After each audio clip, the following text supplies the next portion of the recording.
വീഡിയോയിലേക്ക് സ്വാഗതം. അപ്പോൾ എൻ്റെ കഴിഞ്ഞ വീഡിയോ നിങ്ങൾ കണ്ടിട്ടുണ്ടാവുമെന്ന് വിചാരിക്കുന്നു. ഒരു ഗ്ലെൻഡലോ വിക്ലോ ട്രാവൽ വീഡിയോ ആയിരുന്നു. അപ്പോൾ അവിടെ ഞാനൊരു ഷീപ്പ് ഡോഗിനെയും അതിനെ ട്രെയിൻ ചെയ്യിക്കുന്ന ആളെയും കണ്ടിട്ടുണ്ടായിരുന്നു, ആ ട്രെയിൻ ചെയ്യിക്കുന്ന രീതിയൊക്കെ. അപ്പോൾ അത് സെപ്പറേറ്റ് വീഡിയോ ആയിട്ട് ഇടാമെന്ന് ഞാൻ പറഞ്ഞിട്ടുണ്ടായിരുന്നു. ആ വീഡിയോ ആണ് നിങ്ങൾ കാണാൻ പോകുന്നത്. ഇതിൽ വോയിസ് ഓവറൊന്നുമില്ല, ആ പുള്ളിയുടെ എക്സ്പ്ലനേഷനും കാര്യങ്ങളൊക്കെയാണ്. അപ്പോൾ നമുക്ക് നേരെ വീഡിയോയിലേക്ക് കിടക്കാം. Maggie is a border collie. She's 5 years old. She's what we call a registered bred border collie. So I suppose to give you a little bit of history about the dog first. These dogs originated on the borders of Scotland and England, and our close affiliation with England for some 800 years. We would have had lots of landlords in Ireland, and I suppose over that time they would have been moving their sheep and cattle backwards and forwards, and of course the dogs would have came with them. So they would have had a similar breed of dog. Now in the last 150 years, I suppose, or thereabouts, the International Sheepdog Society was formed, and that's to record all the breeding of these dogs.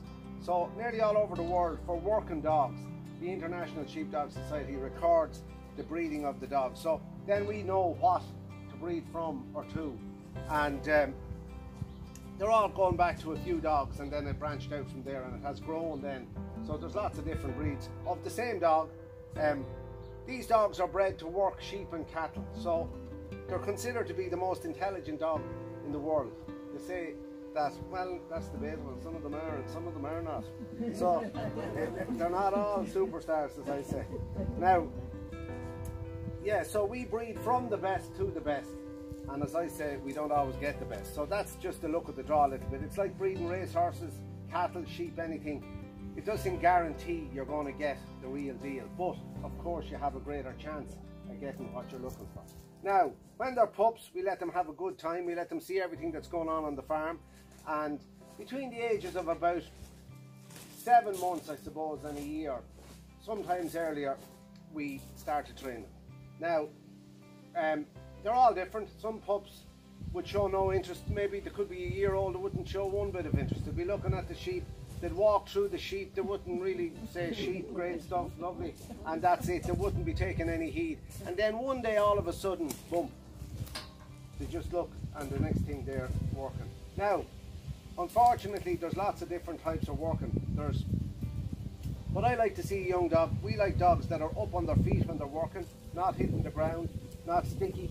Some of them have a habit of slowing to eye. We call it having too much eye. And what that means is when they see the livestock, they're that intent on them, they get stuck. So they hit the ground and they're staring at them. And they're no good for our job because they need to be free. They have to be able to move the livestock. And if they're sticking, if we send them a long distance, let's say on the mountain, we send them out and they're gone 100 yards, the next thing they see sheep, bang, stop. And you could whistle your little heart out and they won't move. So they're not ideal. Some of them are too wide hunting, they lose contact with the sheep, they widen off too much, and they have to be in contact with the sheep to move them, because the whole idea of these dogs is to move livestock. If they're not in contact and they're not able to move the livestock, well, they're not much good to us. For work, I'm talking about working dogs, I'm not talking about pets, or I'm not talking about agility dogs, I'm talking about working dogs. Now, they're a little bit like your car. When you have them trained, you can turn them off and turn them on, and they look like they're useless when they're turned off because they're turned off.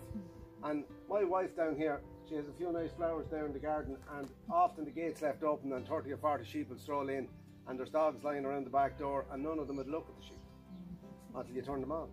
And then they'd work themselves to death in this hot weather when they're turned on. A good working dog would kill himself working, and I'm not joking you.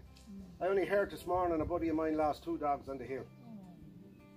Oh, a stupid man to be doing what he was doing, trying to gather in sheep in the real hot weather, and lost 2 real good dogs.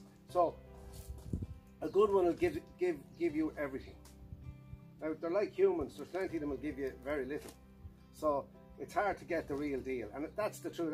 And in latter years, these dogs, the price of them has gone through the roof now, because a good working trained dog is invaluable, and that's the reality of it. Now, so we start to train them. Now, the natural instinct of a border collie is to hold the sheep to the shepherd at 12 o'clock.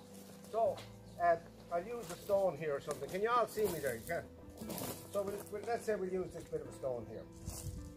So when the little pup starts to work, what they'll do is they could hold the sheep in the corner of the field, we'd usually use a trained dog just at the very start to hold the sheep out in the field or around pen, so they can get the other side of the sheep. The natural instinct of a border collie is to get the opposite side of the sheep at 12 o'clock to me. Now most farmers, unfortunately, think to be giving out hell, that say I have an awful idiot of a dog, every time I let out the cattle, the dog starts to bring them back in on top of me, but that's what the dog is supposed to do. The natural instinct is for the dog to go to 12 o'clock. So that enables us to put sides, what we call sides on the dog, left and right. So if I walk to the left, we call the dog here the end of my crook, we call this here the sheep, and I'm the shepherd, right? So this is the dog. So if I walk this way, the dog will automatically hold that 12 o'clock position. If I walk this way, sorry Maggie, if I walk this way, 12 o'clock, right? Now, that's the natural instinct of the border collie, right? Now, so we start to train the dog. So we pick our commands. The whole thing is you have to train yourself before you train the dog, right? So we have our list of commands that we use. They could be anything as long as they're the same. So the ones that are used the most are come by to the left, away to me to the right, lie down is lie down, that'll do is to come back to us. I suppose I didn't tell you, the first thing we do is we teach the dog to stop. That's the first thing we do. So when we're training the dog, the most important thing to do is have control of the dog. So the most important thing to do, provided we have a look at him and think, okay, this dog is good enough to train, we teach the dog to stop. So what we do is we bring the dog somewhere there's no distraction. So think about it like as if you're training a little kindergarten and there's cartoons on the television and you're trying to tell them something, well, it'll be like this. And if there's sheep in the field and you have a young dog, they're going to be looking at the sheep, they're not going to be looking at you. So you bring them somewhere they're familiar with and there's no much sheep or something to distract them. And you teach them to lie down and to come back to us. So that's the most important thing. And we start off beside us here, we push the dog down, we have a bit of a rope on him, and we pull the rope under our foot and we pull his head down to our leg and we say lie down. And then we walk back away from him and we keep making that rope longer. We throw it out behind us, we'll have the dog lying down. And the reason for the rope on the dog is that they know we're in control. And this is all about control in the early stages, because these dogs are like machines really, and if you take the pressure off them, they get to the stage when they're so keen to work that they're hard held. They're like a good racehorse. They're hard to hold. So you have to be able to keep pressure on them. Or else, now some of them can absorb the pressure, that's another thing, and some of them can't. So some of them, when you start to put the screws on them, start to train them, make them do what they're told, they could stop working. Some of them don't have enough up here. This is the truth. They're like us humans, and they'd be like, I'm not getting this. And they'd actually stop working. And if you take the pressure off, they'll work away again. You put the pressure on, head down, they'll stop.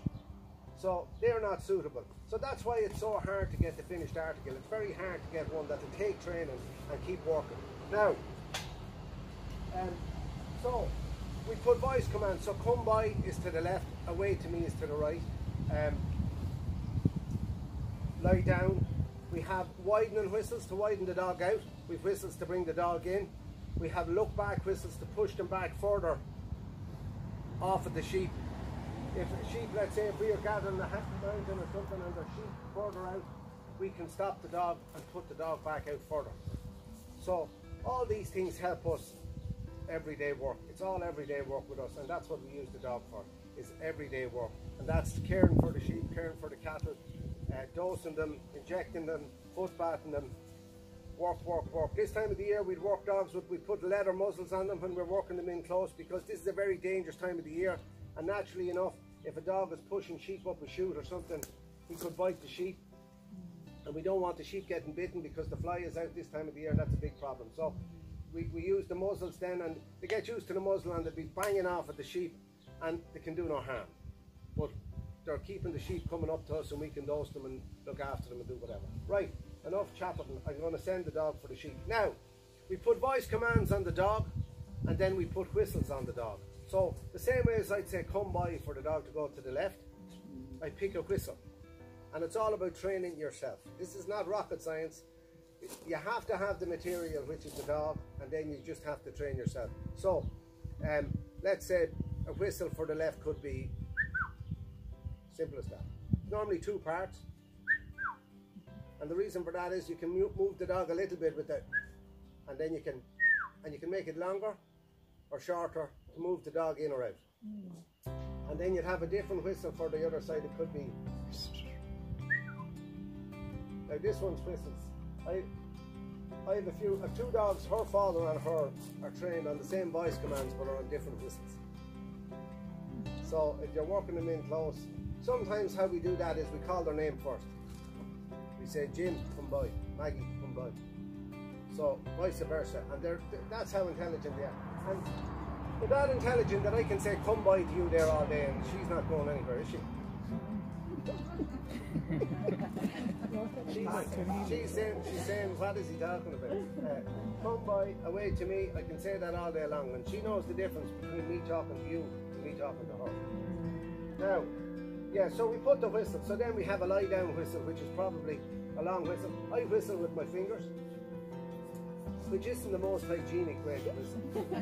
Because often you'd be preparing a sheep's foot or doing something fairly rough or dosing or whatever, and the next thing so it's not, you get sort of immune to all that stuff in time.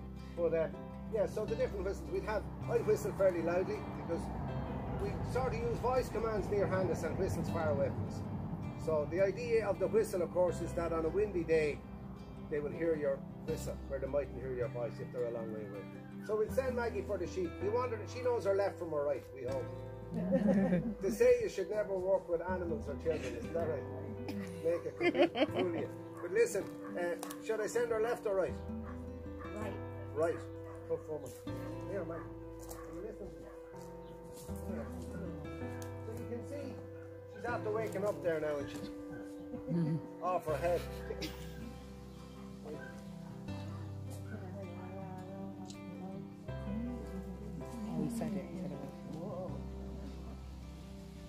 And the ideal outrun for a dog is to be like a pair, really. They should lead you and bend when they see the sheep. They shouldn't widen off too much. Some dogs are very wide. I don't like wide dogs because they lose too much ground instead of getting to the job quicker. You know what I mean?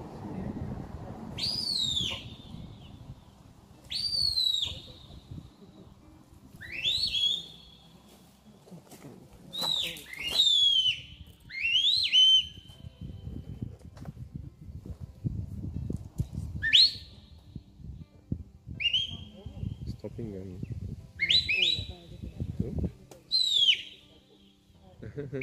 now, if you look at the sheep's heads, sheep have peripheral vision and they can see behind them.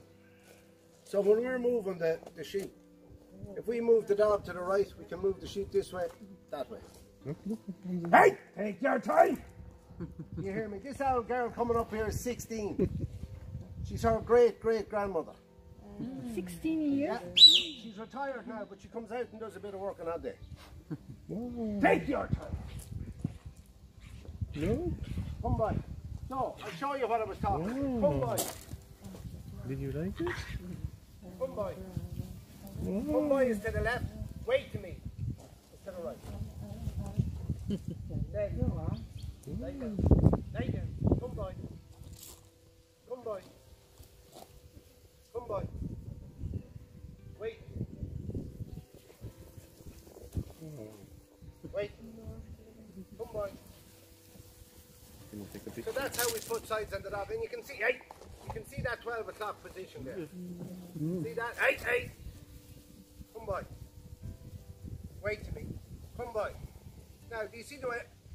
So some dogs aren't able to take that pressure. When you start to put left and right on them, they sort of stop. Come by, come by. Now, lie down.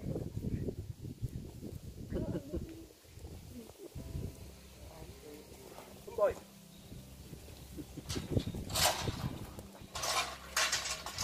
Wait. Lie down. That is it.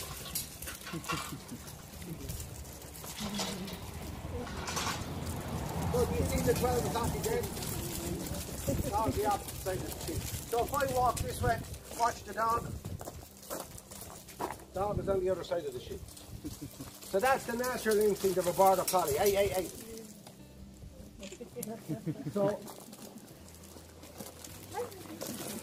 So come by. So the whistle for come by is. It's the stopper. The opposite.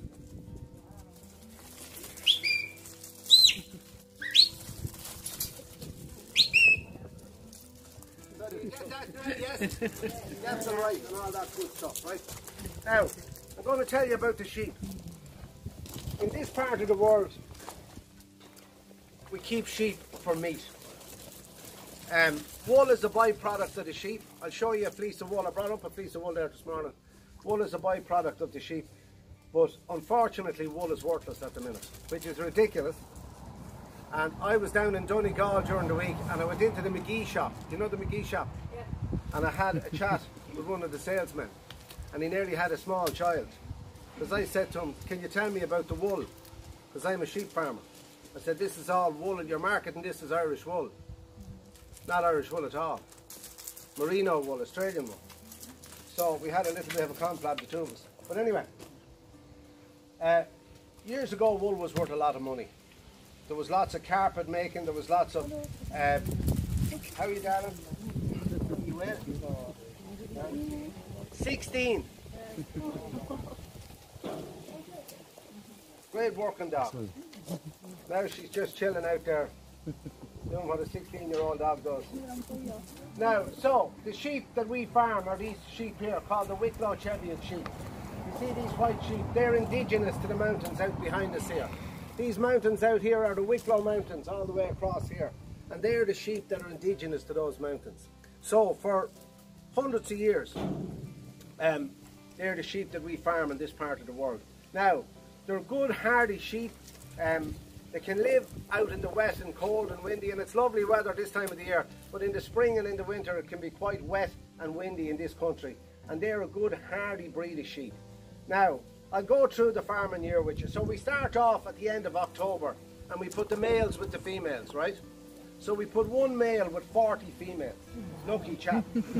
Now, when we let him out, we put a light coloured paint here on his chest, right? So when he mates with the sheep, he'll mark the rump here. So we start off with a light coloured yellow. The sheep cycle every 14 to 16 days. We change the colour. So we start off with a light colour. So if you're driving around later in the year, if you're in the country and you see all these sheep with different coloured asses and you're saying that farmer has gone off his head, it's not that. It's the reason for it is that when we rattle the rams, we know when and what amount of sheep are going to lamb first. So we change the colour every 14 to 16 days. Then we come along in February and we scan the sheep. So a chap comes along with his trailer and he has an ultrasound in his trailer and he scans the sheep for us. So he can tell us that a dot for 2 lambs, 3 for triplets, 0 for empty, E for early, L for late. So we then come along with the dog and we quill out all the twins and the triplets. We give them more food because they're going to need more food because they're having more babies. The singles we wouldn't need to feed as much because we don't want the lambs getting too big in their bellies, and they'd be harder to get out when it comes to lambing. So that's the reason for that. And we use the dog to quill off the sheep. So we do an awful lot of what we call quilling or shedding in the field with the dog. So that means taking off the sheep we want. Instead of us having to get all our sheep into a big yard, we use the dog out in the field and we quill there. It's less mucky, it's less stress on the sheep, and we can take off all the twins and triplets, put them in a bunch, and then we'll be feeding them because they're having more babies.